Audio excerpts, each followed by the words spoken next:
And welcome to today's edition of the Morning Briefing. I'm Jeff DeForest along with Mike Lubie. Lubit's very happy to have you guys along for the ride here. NoFilter.net and, of course, Caffeine TV. All the other platforms that carry the program, very appreciative of that. Do have to visit this, though. It comes to pass that, and I don't know how much of an effect this impact it had on the outcome of the game, but that some of the 49er players, may have even been portrayed as many of the 49er players, did not know the difference in the rule for overtime in the postseason, as opposed to what was going on in the regular season, where team wins the coin flip, gets the kickoff, moves down the field about 40 yards, kicks a field goal, and sayonara, man, you're fucked. Now, they've changed that rule, amended that rule during the regular season. I just don't understand, Libby. I know we've talked about this a zillion times. I don't understand, with all the geniuses that run the National Football League. I mean, think about this. They just staged an event that created the most watched television show ever of all time. Never mind the last episode of MASH, Neil Armstrong and his crew there, people walking on the moon, presidential inaugurations, all the different things that have happened over the course of time, Ali fights.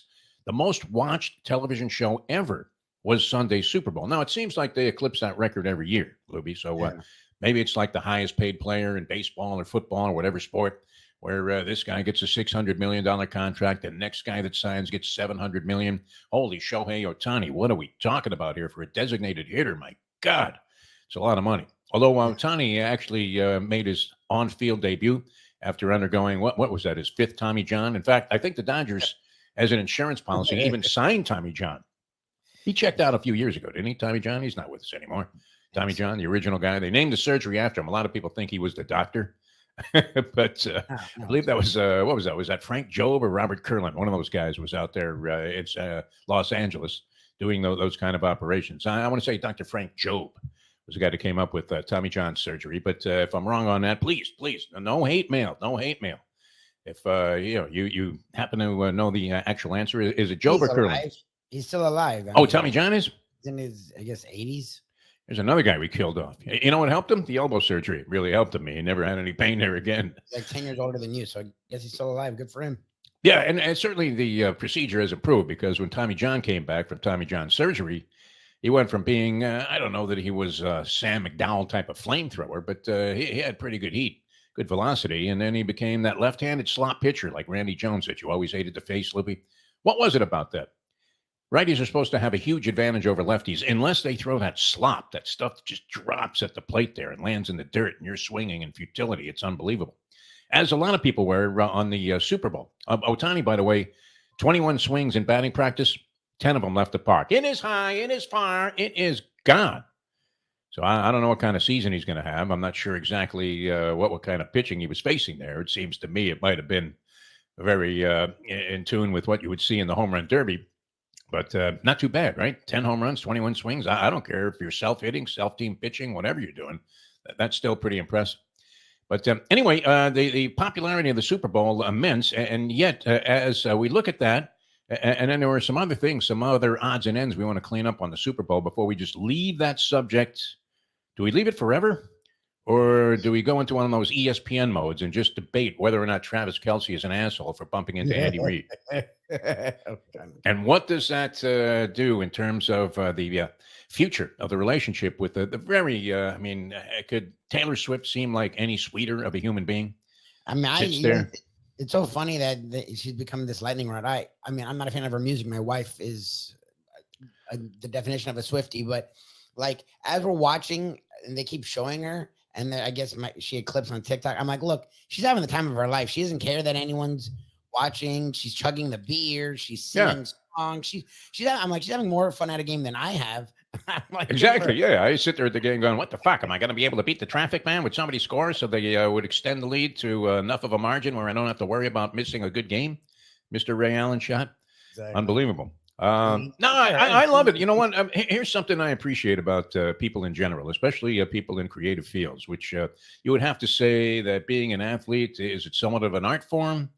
It's, it's not like you're in some intellectual venue or genre. I mean, you're essentially some kind of an entertainment artist, are you not? At that point, I mean, look, the best of the best get to do it in front of zillions of people, just like these guys in the Super Bowl. 124 million, I believe, was the number of viewers on TV worldwide. And I don't even have the final betting figure, Not sure that anybody actually knows what that is. Because then you also, I mean, in addition to the money that people have been able to track through legal betting sites, you still have people that are going to bookies because they can get a line of credit there, Lubie. That's always a big advantage if you're a degenerate gambler and you're way in the hole. Hey, Lou, how about 100 on the Kansas? I'll pay you the other money. Don't worry about that. You'll get that too. Maybe I can get out with this one.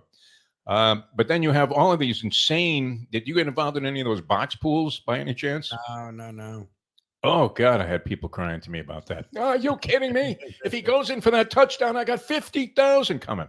Oh, my God. What's the highest amount of money you've ever heard anybody play on one of those box pools where you get one box and say it's $20 or $10? I was in one for $5. I don't even know who I had. Naturally, I didn't hear from the guy that, oh, by the way, DeForest, you're a winner. Exactly. I usually end up with like 8 and 2 as the two numbers also. But yeah, that was, I mean, 0 and 0 was big. 3 and 0 was huge in this one. And people are always coming close. And this friend of mine was in $1,000 a square box pool. Is that a little excessive? 1,000 a square. What do you think? God. That's a lot. I've heard of 100. I think I've heard of 500. I don't know if I've ever heard of 1,000. There's got to be one somewhere in Las Vegas that's being offered at like 50,000 a square or something like that. But that doesn't even factor in all of the money that was being bet on this game. Doesn't even factor that in. But what I wanted to get into, I mean, is this it's silliness, the ridiculousness that the NFL can't figure out a more equitable way to find a solution to their overtime regulations and rules. It's so insane. It was forever when you had the deal where the team that won the coin flip could go down and get a field goal and end the ball game. Absolutely pathetic. That the worst way to end and conclude any sporting event. I would rather go to 11 guys holding their hands over their crotch and penalty kicks or something like that. Well, they don't even do that, right? They just go straight up. It's like Gary Gilmore facing that Utah firing squad. I mean, they just have the goaltender at the mercy of a guy like Messi, who, if you notice, never actually kicks the ball hard. And they're so scared of Messi that he goes, "Your mother!" And the goalie goes diving to the right, and then Messi dribbles one through the middle, and everybody's, "Oh my God, he's the greatest ever! What a god this guy is!" It's incredible. You see the flap too that he's created, Messi. With he missed one ball game. This Inter Miami CF, which is the MLS team that he plays for here in South Florida, and he couldn't be any more of a humble or a genuine guy. We happen to know that through some personal contact that we've had. Well, I wouldn't say it was personal on our part, but we have a friend who owns a little restaurant, a little sandwich shop. And he says Messi comes in there all the time. Couldn't be any more humble. It's not like he's beating his chest, has no entourage, no bodyguards, no nothing. Because in soccer, and people keep wanting to push this and foist this on you, right? I mean, I had my moment out of The Graduate when I was a waiter at a country club. And this was in the early 70s. And I run into a guy, and, you know, they were always asking, people sometimes ask the person that's serving a table, especially a young person, Louis, I don't know, did you ever wait tables? And somebody says, "Well, so what do you want to do with your life?" And I said, I want to be a sportscaster. And the guy was Sam Lefrak that owned a bunch of ghetto apartments in Queens and was filthy rich as a result of this, but wasn't a bad guy in general. I guess, you know, everybody has their flaws or whatever. But he says to me, "Well, you know what you ought to do? You ought to study soccer and become a soccer announcer. It's going to be big." I'm like, "Yeah, go fuck yourself, Sam." Yeah. I mean, you know, why don't you lower the rent for everybody and you know, do everyone a favor? And I don't know, was he right? Would it have been more beneficial to be a soccer announcer than to be sitting here like years later, 50 years later, yakking about the Super Bowl rule that I haven't even gotten to yet? He might have been right. College soccer is good because you don't have to actually say anything. Well, yeah, it's been about an hour and a half here. We haven't had a shot on goal. What an easy sport to do. Easier than doing golf at the Waste Management Tournament, wouldn't it? Did you see the activity there in Arizona, Lubie? A lot of golfers are saying they'll never go back there again. It's actually become like Happy Gilmore. It's gotten so out of hand with the fans. Really? Oh, my God. They're cursing at players, screaming in the middle of their backswing, doing all the kinds of things that are just revolting to any PGA player. Seemed like a nice thing at first, right? It was kind of like the U.S. Open when it's at Bethpage Black, of course, which, by the way, I played as a kid and played it very horribly. And I can't believe the degree of difficulty there because we didn't have any problem with it. We would just hit a screaming grounder into the woods and then throw the ball out onto the fairway and hit it again. I guess they can't bend the USGA rules as much as we did when we were playing the thing. But you always like that, right? When the crowd's a little bit more into it. It's not one of these. Yeah. yelling and screaming. They love Phil, and they were cheering like maniacs for whoever was leading the tournament. It was great. A little bit of atmosphere in the otherwise politeness that is known as being part of a golf crowd.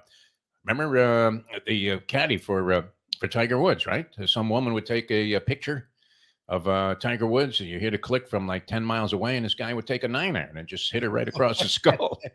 How dare you? Are you kidding me? But at Waste Management, they were wasted. It's now the Wasted Management Tournament, and it was just ugly. Guys were, mudsliding their way down the insulations and screaming at golfers. Zach Johnson said he'd never come back there and play again. And 16 got so totally out of control that at a golf tournament, they had to cut off alcohol sales, if you can imagine. Wow. Golf tournament, yeah. I don't know what the future of that event is, but you would imagine they're going to have to clean it up a little bit. Anyway, so it's an overtime thing. The 49ers, they didn't understand the rule, which I don't know. Do you think that affected the outcome of the game? They didn't realize, number one, and one of the things that's taken out of play, I don't know how you bring this back in if you're going to have the overtime configuration be what it is, but you take clock management right out of the game. Because in a regular season, if the game goes 15 minutes, if the score is still tied, then they end it in a tie. All right, so now you can't do that. It's a Super Bowl. You're deciding the championship. Yeah. But it just seems like a badly flawed rule. And we have a theory on it. We've been espousing it forever. I just don't understand why nobody will look at this, because football is entirely different in terms of trying to find a fair conclusion to it than any of the other sports. Now baseball, they don't do the guy on second base when you get to the postseason. If they have to play 27 innings, and that's okay. Regular season, 162 game grind. You don't want people sitting in the ballpark till 3 a.m. and then finally they're going to have to suspend the game anyway. I don't mind it. Being a baseball purist, it's not like I'm George Will or Bob Costas. I've learned to accept some of the changes in Major League Baseball as actually being positive and contributing more to the enjoyment of the game and being relatively fair, right? I mean, maybe you don't like it. I don't know. How do you feel about that? Throwing a guy out on second base in the 10th inning. I think it's weird, but I guess it seemed to move things along in the regular season. I like that they don't have it in the postseason. I just find these rules weird where in the regular season, it's a different rule than the postseason. I know years ago they changed it where you have to get a touchdown on your first drive, or if you kick a field goal, then the other team gets the ball. But you still, if you get a touchdown, you end the game. I didn't realize that they had changed it. Was it the playoffs or the Super Bowl where playoffs? Both teams are guaranteed a possession no matter what happens on the first. Tony Romo was trying to explain it, but I think he had no idea what the fuck he was talking about. Yeah, and I think he was shot by that time. This is the first quarter. What do they mean? It's the first. I'm like, no, what? There's no more. If one team has a lead when there's zeros, that team wins. Because remember how the Chiefs were weirdly laissez-faire and they didn't take a timeout and they ran a play with like 3 seconds left and they were in field goal range. They ended up getting the touchdown, but they were losing if they didn't get the touchdown. And it was weird that they didn't call a timeout or they didn't rush and he's like, well, it's because it's the first quarter of overtime. I'm like, well, I don't know. I think they even had San Francisco kind of unaware that it looked like they were going to let this quarter run out. Yes. And it was almost a semi-spike play like Dan Marino had against the Jets that year. From what I know, if it hit zeros, wouldn't that mean the Niners win? Like, there's no extra overtime. Like, if you're tied, I guess there is, but not like if someone had a lead. So well, if it hit zeros, they would have gone to the second quarter because they still had the ball. And they were still in the middle of the drive. The possession of that's why. Right. They weren't out of downs. So they would have been out of time, but they would have gone ahead to the second quarter because they were still in that first possession. See, if something is this confusing that even the players don't know what the hell is going on after they must have had 8 million sessions explaining the difference between postseason overtime and regular season overtime, which, in this case, I don't know. In football, do you have to make a different set of rules for the postseason? I don't think so. It would seem pretty simple. So, I mean, a lot of confusion about that. Fans didn't know what was going on. The announcers didn't know what was going on. And it looked to me like Mahomes deliberately just kind of made it look like he was going to let the quarter run out. And then, boom, they ran a play, which was kind of interesting. And it does. It takes talking about at all. I was like, what do you mean? It takes clock management out of the game. I mean, what's great is, a lot of people, even after all of this happened, still can't figure out the rule. Because it's different than it is in a regular season. And it's awful that the NFL can't figure out that because of the nature of their game, And I believe this to be true. And the more I talk about it, and the more I express the whole idea, and the more absurd people think that it is, why not just continue the game from where it left off? That would be the most fair way of doing it. There's no coin flip then. In this case, you would have had the San Francisco 49ers with the ball right around the 25-yard line, unless they chose to run a play to improve and enhance their position. And then you're just going sudden death at that point. And that's it, right? I mean, the game had transpired, all the different things that had happened. It led up to the point where San Francisco had the ball with 3 seconds to go at the 25-yard line. Just pick it up there, and the next team that scores wins. And you would say, well, geez, then they'll try to be, making arrangements so that, they keep the ball. Whatever strategy you factor into that, taken into consideration, because Shanahan is getting ripped for taking the ball. I mean, it's insane to think that. Like, I get if you're getting a possession, then I guess be defense first, because then you know what you have to do. But who gives a shit? Like, right. If they march down the field and score a touchdown, now you have to score a touchdown. Your back is against the wall no matter what, even though you have the advantage of knowing that you have to go for it on every fourth down. Okay. Okay. So go for fourth down. I don't know what to tell you. Yeah. If they had scored from inside the 5, it wouldn't have fucking mattered. The problem was which was their issue all night, they couldn't finish the drive. The Chiefs defense held strong, held them to a field goal, which you knew that Mahomes was not going to not get a touchdown. Like, they were going to go and score. So that, okay. Like, but that's on the Niners. They're getting the ball first and losing the game. I saw people bitching about that yesterday. I'm like, okay. Everybody's screaming about it. I don't, if it had gone somehow, say Kansas City was stopped there and they got a field goal to match the score of San Francisco. Now San Francisco has all the cards in their favor. Yes. They just need a field goal to win the game. You're right back where you started with a pathetic rule. It's insane. So why not just pick up the game where it left off? Tell me what's wrong with that, Lubie. I mean, the more you think about it, I know we've talked about this a zillion times now, but for the morning briefing crowd, what would be wrong with just picking the game up where it left off? It's football, for God's sake. No idea. They like it having a separate entity, I guess. I don't know. If a team is driving at the end of the ball game and, they happen to be in field goal range, so be it. Tough luck on the team that loses. They were about to lose anyway. So, very, very bizarre that this has become such a big deal. And the Travis Kelce thing, I don't know. What do you make of that? If you had a team of doctors and, they're in a high-pressure situation, they're operating and doing, say, a liver transplant on you, Mike Lubitz, would you want to feel like egos got in the way and one guy actually like chest bumped another guy and knocked him over because he didn't agree with the way he was handling the procedure? I mean, in any other line of work, you're out of here, Mike. I understand it's sports and it's heated and it's physical and it's competitive, but what excuses are? Can you imagine somebody bumping into Lombardi? No, it shouldn't have gotten physical. I don't think the bump he meant to do. The yelling, I don't have an issue with. We know sports, especially teams that are really tight knit, get real heated at times because they're like a brotherhood and they can take it. They know that the relationship's stronger than that moment. The fact that he got physical with him was weird. I didn't understand that, and I guess he should get crap for it. The fact that he played better after that, the fact that you could tell that they were all, he's been under Andy Reid for a decade or more. So like, I didn't take anything of it. I thought it was interesting that he got that angry that he wasn't out there that he can magically stop the fumble. Cause it's like, well, if I was out there, the fumble wouldn't have happened. It's like, it could have still happened. It was a fumble. Seemed like he had very little to do with it and would have had very little impact if he was blocking on that play. Like, your block would have been magical. I thought Taylor Swift was going to leave the booth and say, I can't be with a guy that acts like a barbarian like that. Too sophisticated for this.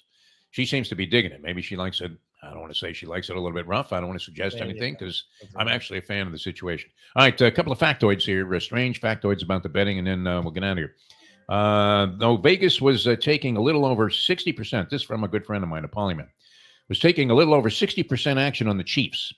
They had to keep the 49ers favored to balance the books because of so much in-season action on San Francisco to win it all. Yeah. So that explains a little bit of the phenomenon that we couldn't understand, how everybody loved the Chiefs, and yet San Francisco was remaining the favorite. Factoid number 2, the line was San Francisco -2, total 47.5 for 2 weeks.